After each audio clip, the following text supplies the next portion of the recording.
All right, good morning, guys. Just got in my car, it's about to back out, and there was a little button down here. It said slide to activate full self-driving. I'm kind of like, what?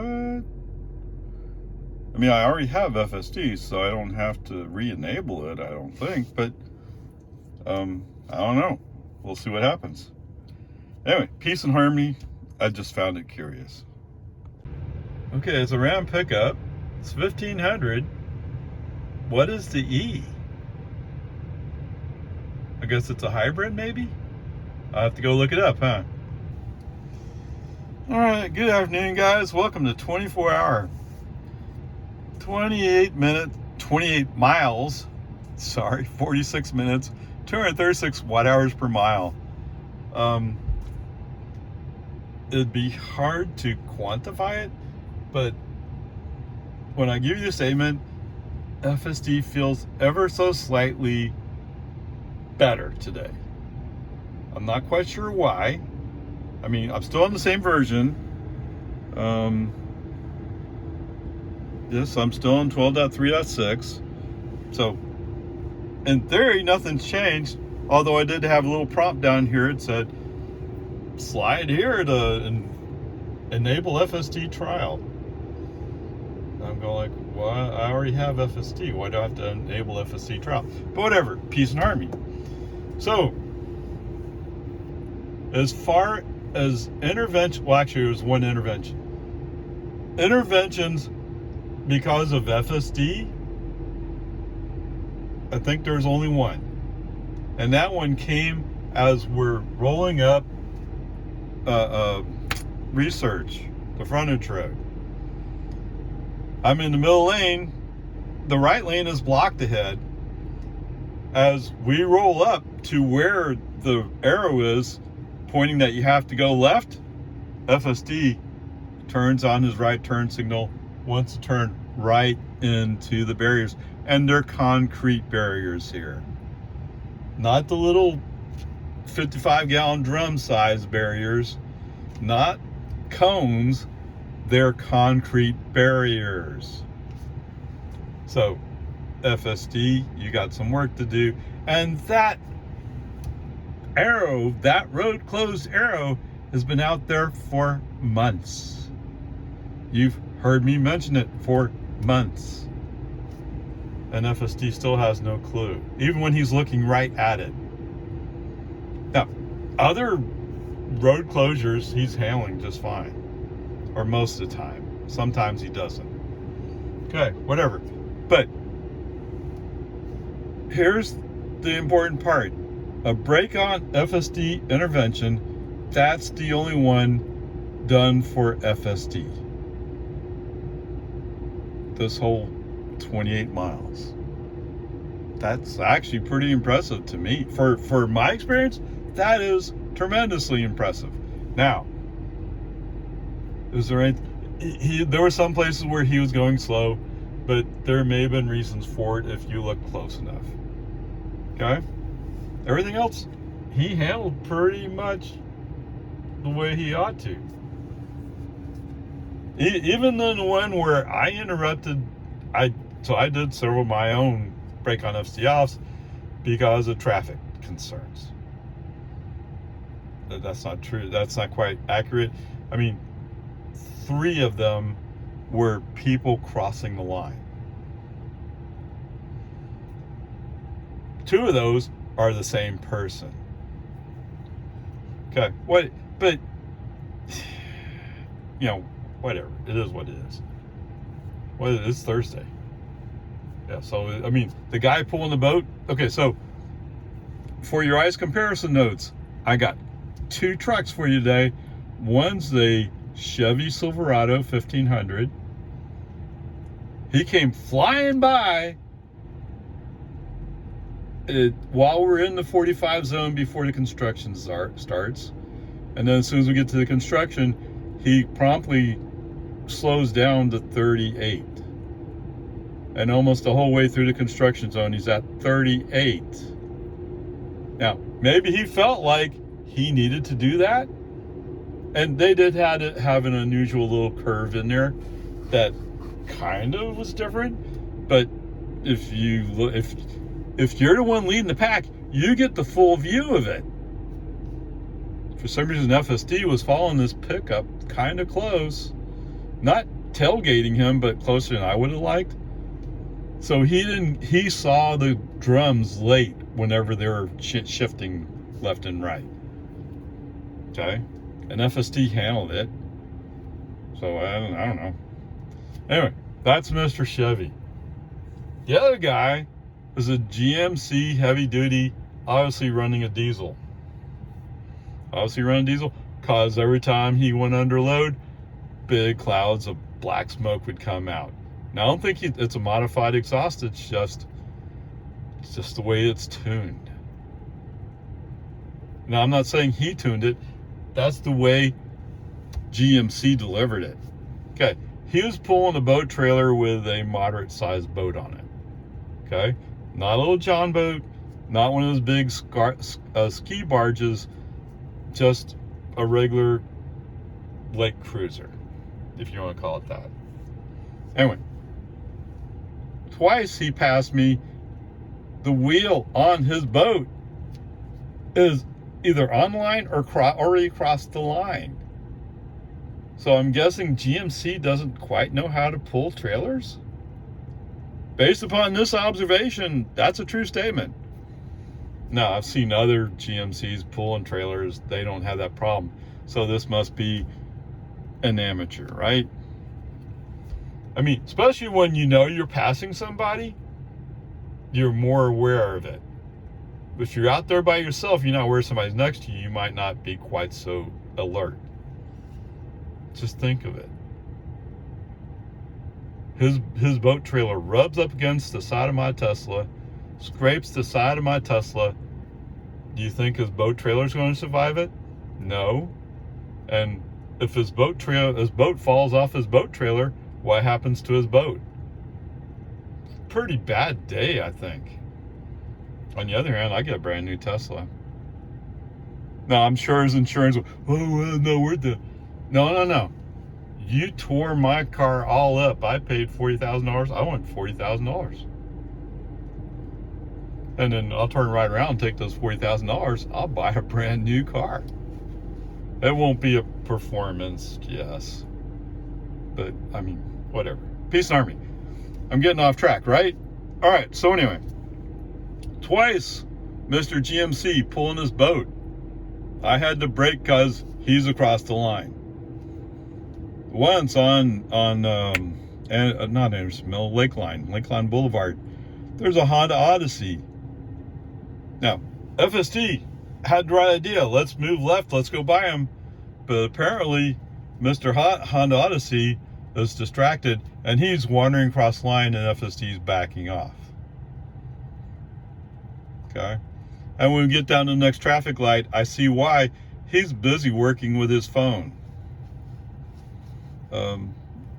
You shouldn't be working with your phone while you're driving. Oh, and at that same light, I saw a Ram with a blue badge that started with E. I'm wondering if it's a hybrid or something. I don't think it's electric. I'd be surprised if it was. I mean, it was a regular looking Ram, other than that badge up on the hood. Who knows? It's curious. Okay, so whatever. There was another intervention coming off of Lakeline, turning on to Research, and the turn signal is flashing yellow. So we can go. It's not flashing yellow if anybody else has a green light that's coming our way, right? Then it's red, right? So flashing yellow means it's about to expire. For some reason, a Tesla had done a U-turn right in front of us, and then when he got up to that flashing yellow, was kind of confused what to do. Fortunately, there was space just to the right of him. Brake on, see off. See ya. Wouldn't want to be ya. Yes, even Tesla drivers are kind of dumb sometimes. Okay, so I normally don't do grades at this point, but let me put this grade in there. Let me say this is probably a B minus drive today. Maybe even a B. I mean, it was pretty good. Every time it slowed down, if I looked around, I could see that there was some traffic thing going on where FSD may not have liked it. Okay, that makes sense. Okay, I'm cool with that. I mean, other than the stupidity over here, but FSD continues to have problems with that. He also now has problems coming into 24-hour. The pin hasn't changed. The pin is still out by the handicapped parking spaces in front of the building. But FSD now says, oh, let's go back to the back behind the building. And then when he gets back there, he says, wait, I was supposed to go to the front. Well, brake on and stay off. No, I'm not going to put up with you doing that today. Right? But, I mean, so is it ready for Robotaxi? No. If you roll back in the previous version, so obviously they've been changing stuff in my setup. I'm still on 12.3.6, but obviously things are different. So I don't know who introduced the idea of, oh, let's roll over to the back behind 24-hour.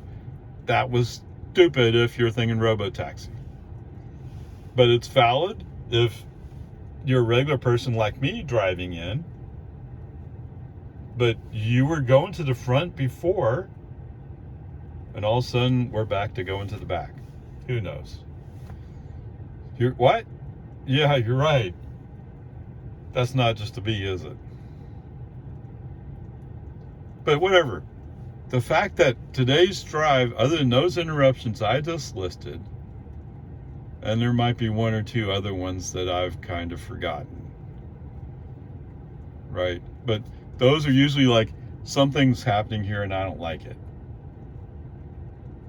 right? That's when I'm doing that. Good. Well, let's just stick with a B for now. Hey, I can almost guarantee you FSD will find something to do on the way home. Almost guaranteed.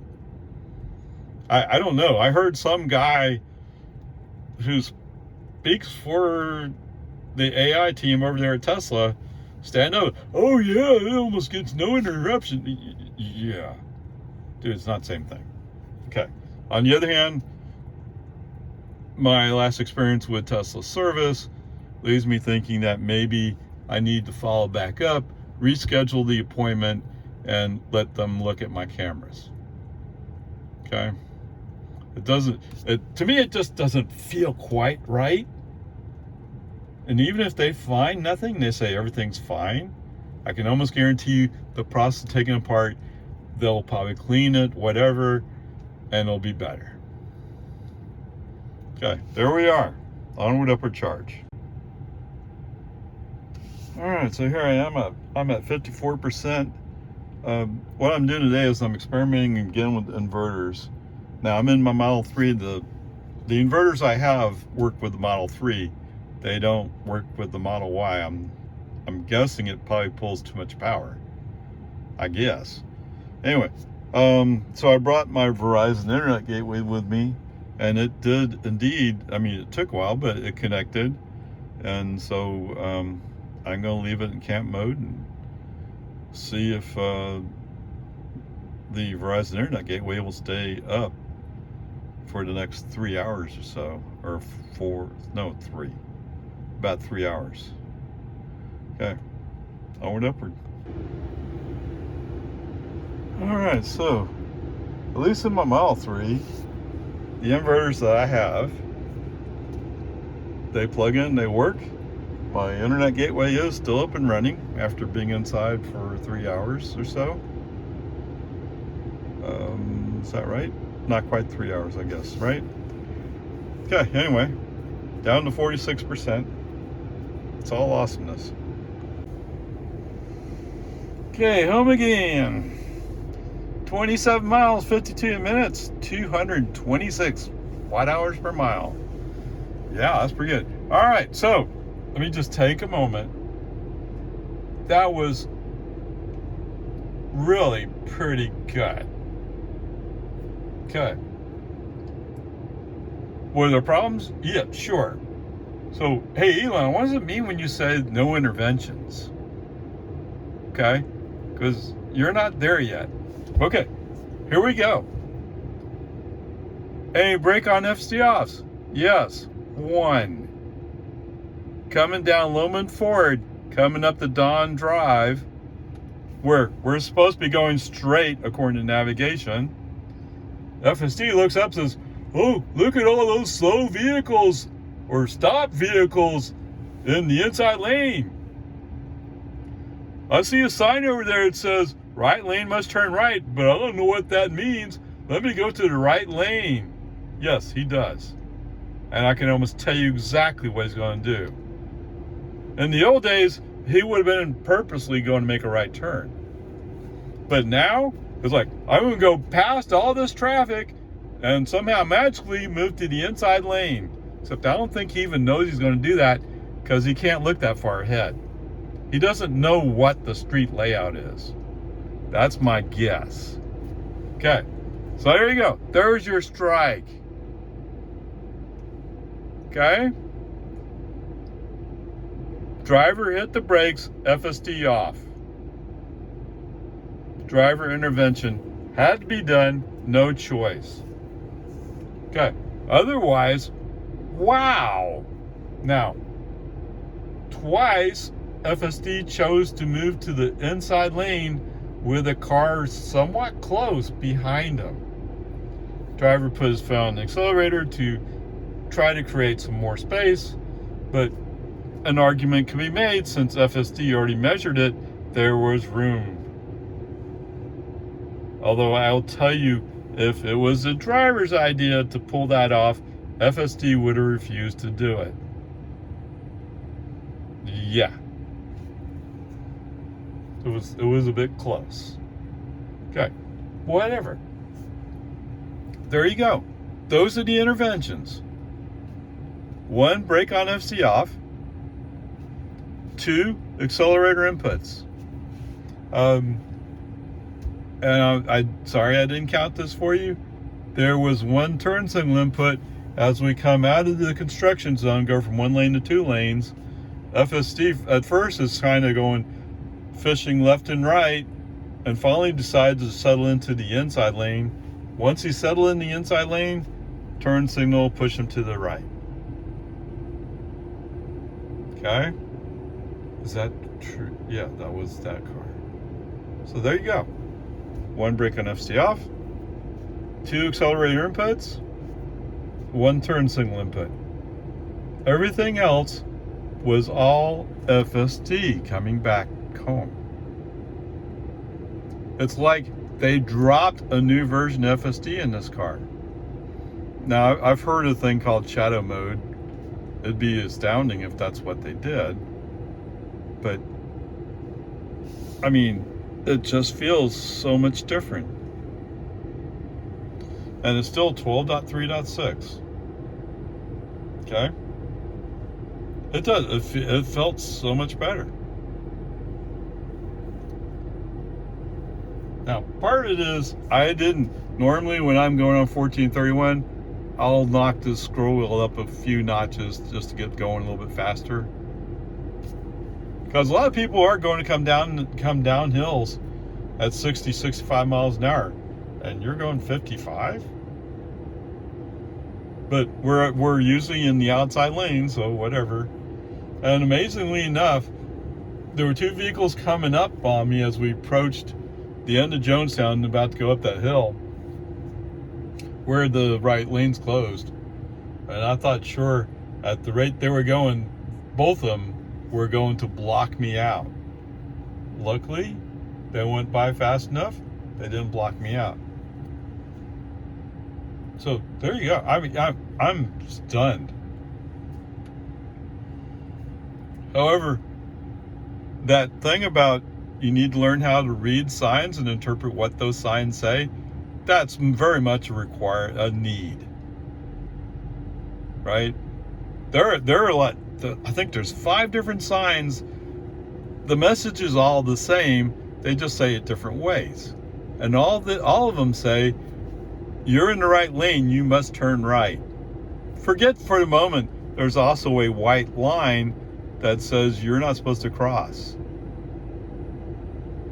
Right? And if you're in that lane, you look ahead, what do you see? You see a curb. Okay, whatever, peace and harmony. There you go. If it weren't for that silliness with Don Drive, I'd give you an A-. But because you had to go pull that off, California Road Ranger, baby! Yeah. He's still in there. Okay, B+. It was actually really pretty good. I mean, there was a few places where it made me nervous. Coming out of the Lake Line exit, for some reason, he wanted to go to the middle lane. Now, we went past the traffic light before he did it, because in the past it was right at the traffic light. He wanted to get over to the right. This time, he went through, found a quiet spot, moved to the right. Went up a couple hundred feet, and then said, oh, wait a minute, I'm going to turn left up ahead. Yeah. I better go left. Yeah. So at least I didn't have to do anything there. Okay? So, like I said, pretty good. Ready for Robotaxi? Not in the slightest. At least from my perspective. I mean, well, no, because the trip back, what he was going to end up doing was coming out there, and I guess he would have stopped until traffic let him go over. Hey, Elon, that move would have been illegal. And by the way, there was a sheriff's deputy giving a speeding ticket right behind me. And there was a Lago Vista city cop who was just around the corner. So there was somebody who would take an opportunity to give a ticket for that. I would like to think. Not to mention the risk of getting in an accident trying to pull that stunt is pretty high. Try to make safety a priority, huh? Yeah, I know. But if you can't interpret the signs that are there, you can't safely drive on the roads. It's that easy. Okay, whatever. Peace and harmony. Enough of that. There you go. A- for today. It was actually very good. I'm kind of stunned. I'm still on 12.3.6, and it did that well. All right, so for your ice comparison notes, the total trip today was 55 miles. And what does that say down there? 13 kilowatt hours, which, if I remember right, adds up to $1.43. Half a gallon of gas. Sorry, I haven't figured out what that means for diesel. But, what? Okay, you win. Let's be generous.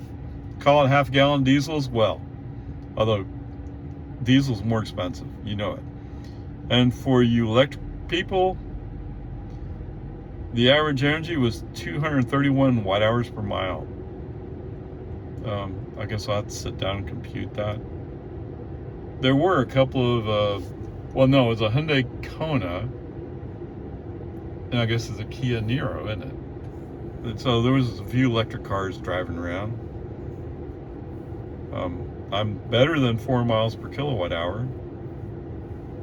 That's probably right on 4.4 miles per kilowatt hour. All right, onward up for charge. Let me go do some computations and add in that section. But today was a stunning drive. Okay, there was a part I left out. And yeah, there'll be some people, you silly, whatever. This is not what this is about accuracy. Okay, it's about reporting what actually happened.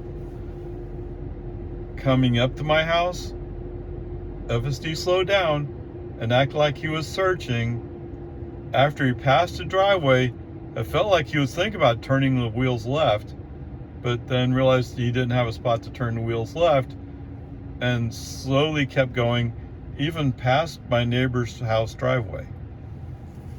Wow, okay. It's almost like he kind of came to a stop at Santa Rosa Cove. Okay, brake on, FC off. I didn't tell you that part, but okay, did a brake on, FC off there. Because let's face it, we've already driven by my house. Go down.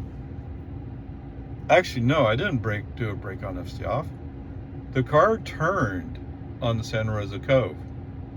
But I know from previous experience, FSD tends to go on the edge of the road.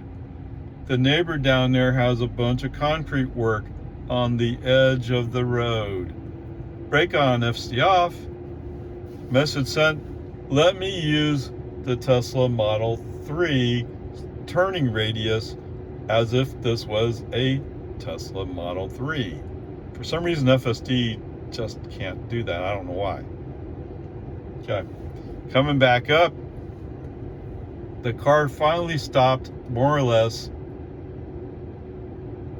perpendicular with my driveway, which is not bad from a robotaxi perspective. It's not what he's done in the past, but they're playing with so many different things, who knows, okay? So anyway, for the sake of factory, there's that part. But the other part where he drove all the way to my house, well, except for that silliness at Dawn Drive, was pretty astounding. Okay. All right, so for our ICE comparison notes, let's make it short and sweet, shall we? So the Chevy Silverado 1500, assuming it's gas, gets around 24 miles per gallon. This means you can go 12 miles. Mr. GMC Silverado 2500 diesel, and you know it's diesel because he was smoking, 21 miles per gallon, which means he could go 11 miles. Okay, so going back to the Chevy, it looks like you could probably get a Tesla Model 3 for less than you pay for that Chevy pickup. And it looked like they're just using it to transport people. Hello? Okay. The GMC was pulling a boat, and it looks, my best guess at the moment is it's probably around 5,000 pounds. The Tesla Model Y is limited to 3,500 pounds, so the Model Y could not take on that boat. Anyway, onward, upward.